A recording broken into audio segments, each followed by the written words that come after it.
What's up, YouTube? Not 15 Periods back today with some news. Um, you can't tell by the title of this video and the image on screen. They've decided to drop us a new semi-limit, whatever list, whatever you want to call it, ban list. We don't have anything banned on this list. So yeah, let's get into it. This is for the Japanese game, but I mean, generally on Card Fit area, that we go by the Japanese rules, and I mean, it's not an always thing, but I want to say like 70 or 80% of the time, whatever they get, we eventually get in a couple, maybe like a month or so, or two, it depends. My guess is if we get this, it'll be around July, maybe even like in the next week or two, or like month maybe, but I want to say by the end of mid-July, we'll probably have these affected with us. So all three cards you see listed right here, they're all at one now. So let's start off with my favorite of the changes, which is Interdimensional Dragon, Hetero-Hound Dragon. I think this is horrible and hilarious. So if you've ever played against, what is commonly known as, it's commonly referred to as the community as Cancer Gear Chronicles or Time Leap Gear Chronicle, where basically they time leap so many times, it doesn't matter how many cards you have, they're just gonna attack you 20 times in a turn, and I don't care how many cards you have in your hand, you can't guard all these. So they hit Hetero Hound. They already hit, the Stand Trigger, they already hit the TikTok. So naturally, the next hit was going to be Malum or Upstream in everyone's opinion, because I mean, Malum just grabs your one copy and Upstream grabs you whatever the hell, Upstream's whatever grade 1 you want it to be. It doesn't really matter. But they hit Hetero Hound. And it's funny because, two of my friends, shout outs to Cherry and Hope, even though those two will probably never watch this video. They were like, why did they hit Hetero Hound? This makes no sense. And a lot of the community probably is also wondering why they hit Hetero Hound. It makes no sense. This is why they hit Hetero Hound. So, this is 100%, I can guarantee you, I can bet my life on this is why they hit it. For two reasons. So, everyone admits Gear Chronicle's a problem, yeah? But Gear Chronicle's Chrono's deck, it's his clan. So they can't, hit it too hard because that's their biggest sellout point. That's the clan that gets the most support. It's Chrono's clan. It's the main character's clan. It's like why Royal Paladin got so much support. Gold Paladin got so much support. Oh my gosh. So yeah. So obviously they hit it in some way, but so what they did was they're like, oh hey, Hetero Hound. Hetero Hound hurts the IG Legend deck that we're trying to push and sell right now. It hurts that. So because you can Hetero Hound the Blaster Blade from the Alfred skill, and there goes your skill right there. Because we don't have Ganslot in the OCG or the TCG yet officially. I don't think it's dropped in the OCG yet. So, I mean, the Blaster Blade's still viable, still hittable by Hetero Hound, and Dinal for that matter. But Dinal's not as big of a problem.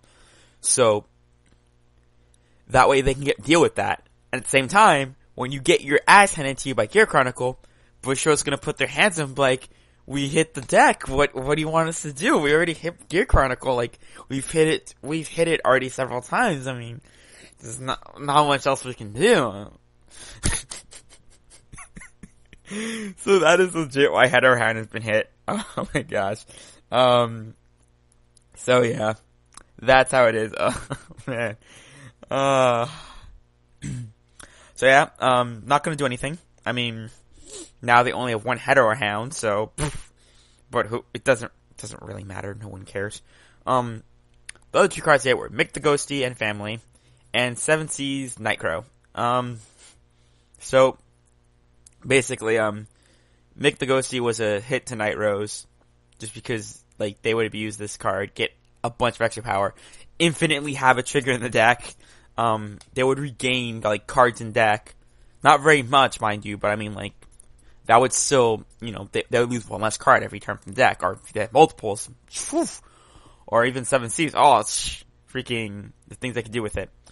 and 7 Seas with Hellsman and all that, Nightcrow, just cause, basically, like, I mean, the whole gimmick behind 7 Seas, like, what made them, part of the reason that made them so strong was A, bringing whatever they wanted back, but B, I was kind of explaining to my friend who's actually getting to Vanguard, like, the whole gimmick of, yeah, you bring yourself back temporarily, but you use other cards to make those temporary +1s or +2s into permanent +1s and +2s, and those just kind of stagger over time as +3 and +4, +5 and plus, so on.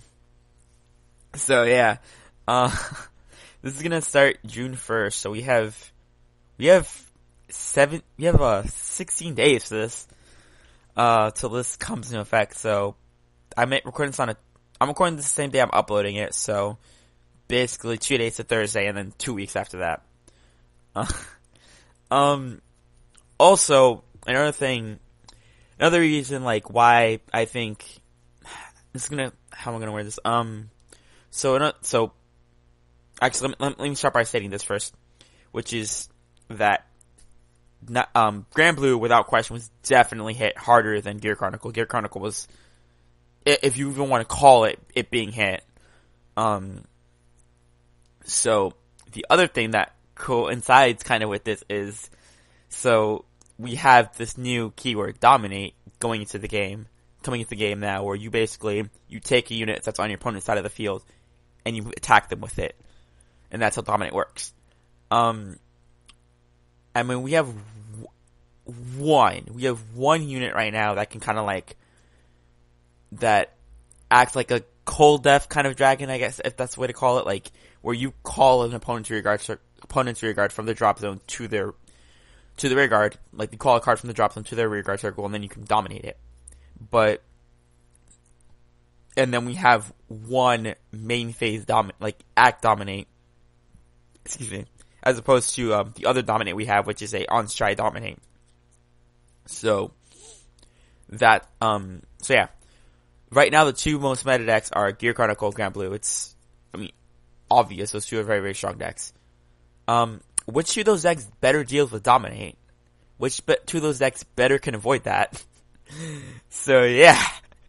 By hitting Grand Blue, it gives, Dominate a boost, in a sense, because it's like, oh, well, the best deck that can kind of, like, deal with our new thing, that deck's less powerful, which means it's probably gonna see less play, which means we're just gonna get even better. Since, also, funnily enough, Gear Chronicle, Gear Chronicle can kind of deal with Dominate, but it, like, to really play around Dominate like that hard, it really can slow them down. And only that too, but how Dominate works, they can take a Malem, use Malem's skill, put the Malem back in their opponent's deck, and then they get the grade 0, which would obviously be their Sure and I crit. For hilarity. Or same with Upstream, same with other things. So, yeah, that's just kind of a thing that they can do. Which I think is hilarious. But yeah, that's kind of really all to say about the new list. I think the Gear Chronicle is hilarious, and come on, Bushiroad, like, really? We've been dealing with Gear Chronicle wrecking our faces since freaking Next Stage. Since about Next Stage. That was the time that Gear Chronicle started to get really good. That was GB4, that was GB4. We're on we just got GB11. So we've been doing it for 7 sets now. So come on, like, please, like, can you, like, if you're actually gonna make hits, please make actual hits. Also, actually, one other thing I want to bring up. Shoutouts to Luar not getting touched at all.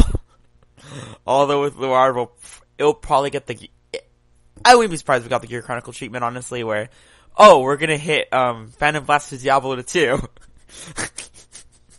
Like, yeah, let's ignore that crit trigger. That crit trigger, that's freaking insane. We'll ignore that card. But anyway, this has been Natsu Sasuke BF Team Fairy Tail, setting out.